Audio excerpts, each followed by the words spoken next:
Tudo bem, povo de Deus, amados? Tudo na paz? Vamos lá para o dia 61 de leitura bíblica. Leremos hoje 1 Coríntios 9, 10 e 11. Bíblia em mãos? Vamos embora lá. Não sou livre? Não sou apóstolo? Não vi Jesus, nosso Senhor? Não são vocês resultado do meu trabalho no Senhor? Ainda que eu não seja apóstolo para outros, certamente o sou para vocês, pois vocês são o selo do meu apostolado no Senhor. Essa é a minha defesa diante daqueles que me julgam. Não temos nós o direito de comer e beber? Não temos nós o direito de levar conosco uma esposa crente, como fazem os outros apóstolos, os irmãos do Senhor e Pedro? Ora, será que só eu e Barnabé não temos o direito de receber sustento sem trabalhar? Quem serve como soldado à própria custa? Quem planta uma vinha e não come do seu fruto? Quem apacenta um rebanho e não bebe do seu leite? Não digo isso do ponto de vista meramente humano. A lei não diz a mesma coisa? Pois está escrito na lei de Moisés: não amordace o boi enquanto ele estiver debulhando o cereal. Por acaso é com bois que Deus está preocupado? Não é certamente por nossa causa que ele o diz? Sim, isso foi escrito em nosso favor. Porque o lavrador, quando ara, e o debulhador, quando debulha, devem fazê-lo na esperança de participar da colheita. Se entre vocês semeamos coisas espirituais, seria demais colhermos de vocês coisas materiais? Se outros têm direito de ser sustentados por vocês, não o temos nós ainda mais? Mas nós nunca usamos desse direito. Ao contrário, suportamos tudo para não pôr obstáculo algum ao Evangelho de Cristo. Vocês não sabem que aqueles que trabalham no templo alimentam-se das coisas do templo e os que servem diante do altar participam do que é oferecido no altar? Da mesma forma, o Senhor ordenou àqueles que pregam o Evangelho que vivam do Evangelho. Mas eu não tenho usado de nenhum desses direitos. Não estou escrevendo na esperança de que vocês façam isso por mim. Prefiro morrer a permitir que alguém me prive deste meu orgulho. Contudo, quando prego o Evangelho, não posso me orgulhar, pois me é imposta a necessidade de pregar. Ai de mim, se não pregar o Evangelho. Porque, se prego de livre vontade, tenho recompensa. Contudo, como prego por obrigação, estou simplesmente cumprindo uma incumbência a mim confiada. Qual é, pois, a minha recompensa? Apenas essa: que, pregando o Evangelho, eu o apresente gratuitamente, não usando assim dos meus direitos ao pregá-lo. Porque, embora seja livre de todos, fiz-me escravo de todos, para ganhar o maior número possível de pessoas. Tornei-me judeu para os judeus, a fim de ganhar os judeus. Para os que estão debaixo da lei, tornei-me como se estivesse sujeito à lei, embora eu mesmo não esteja debaixo da lei, a fim de ganhar os que estão debaixo da lei. Para os que estão sem lei, tornei-me como sem lei, embora não esteja livre da lei de Deus, e sim sobre a lei de Cristo, a fim de ganhar os que não têm a lei. Para com os fracos, tornei-me fraco, para ganhar os fracos. Tornei-me tudo para com todos, para de alguma forma salvar alguns. Faço tudo isso por causa do Evangelho, por ser co-participante dele. Vocês não sabem que de todos os que correm no estádio, apenas um ganha o prêmio? Corram de tal modo que alcancem o prêmio. Todos os que competem nos jogos se submetem a um treinamento rigoroso para obter uma coroa que logo perece. Mas nós o fazemos para ganhar uma coroa que dura para sempre. Sendo assim, não corro como quem corre sem alvo, e não luto como quem esmurra o ar, mas esmurro o meu corpo e faço dele meu escravo, para que depois de ter pregado aos outros, eu mesmo não venha a ser reprovado. É muito profundo essa passagem, esse capítulo aqui de 1 Coríntios 9, que ele realmente se submete para que outros possam alcançar e entender o Evangelho de Cristo.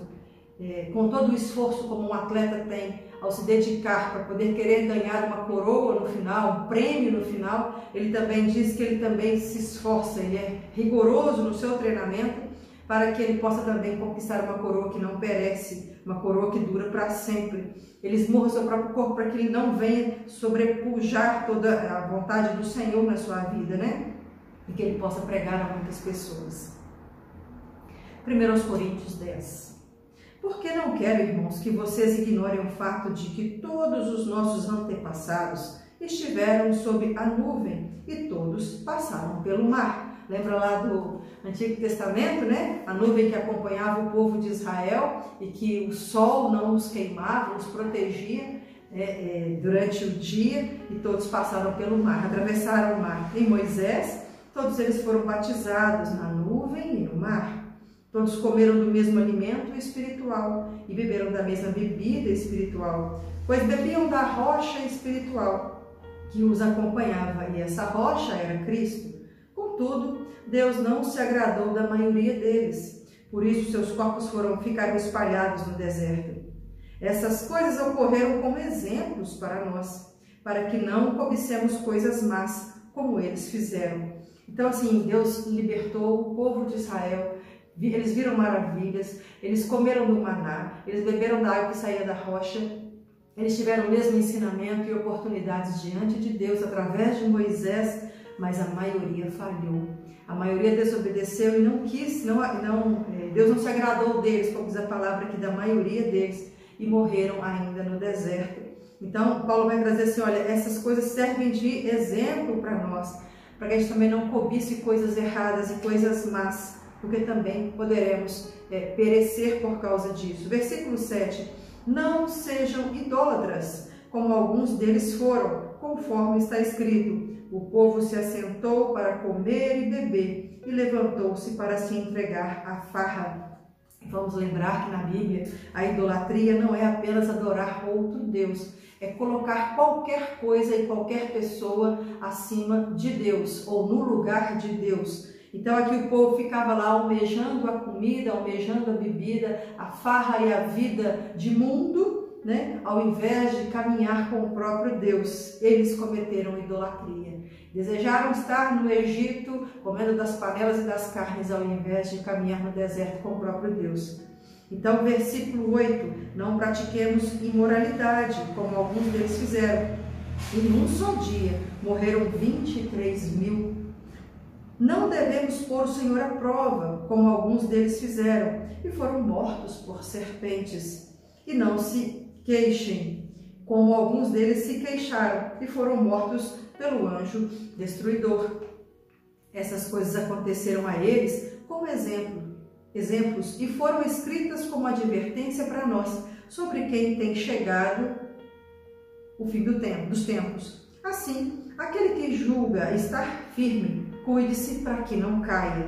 Vou repetir esse versículo, versículo 12. Assim, aquele que julga estar firme, cuide-se para que não caia. Aquele que, a Bíblia toda fala assim, aquele que pensa estar de pé, cuidado para que não caia.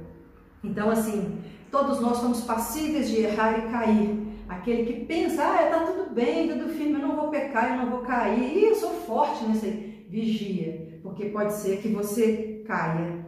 Versículo 13. Não sobreveio a vocês tentação que não fosse comum aos homens. E Deus é fiel. Ele não permitirá que vocês sejam tentados além do que podem suportar. Mas quando forem tentados, Ele mesmo providenciará um escape para que o possam suportar. Por isso, meus amados irmãos, fujam da idolatria. Estou falando a pessoas sensatas. Julguem vocês mesmos o que estou dizendo. Não é verdade que o cálice da bênção que abençoamos é a participação no sangue de Cristo e que foi o pão que partimos? E que o pão que partimos é a participação no corpo de Cristo? Como há somente um pão, nós que somos muitos, somos um só corpo, pois todos participamos de um único pão. Aqui no caso falando de Cristo, né? Considerem o povo de Israel. Os que comem dos sacrifícios não participam do altar? Portanto, que estou querendo dizer? Será que o sacrifício oferecido a um ídolo é alguma coisa? Ou o ídolo é alguma coisa? Não. Quero dizer que o que os pagãos sacrificam é oferecido aos demônios e não a Deus. E não quero que vocês tenham comunhão com os demônios. Vocês não podem beber do cálice do Senhor e do cálice dos demônios. Não podem participar da mesa do Senhor e da mesa dos demônios. Porventura, provocaremos o ciúme do Senhor? Somos mais fortes do que Ele?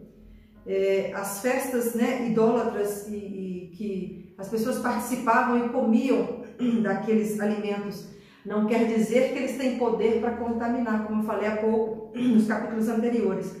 Mas para que eu vou provocar o ciúme em comer coisas sacrificadas a outros ídolos, acreditando que aquilo ali tem um poder ou que não tenha poder, não importa.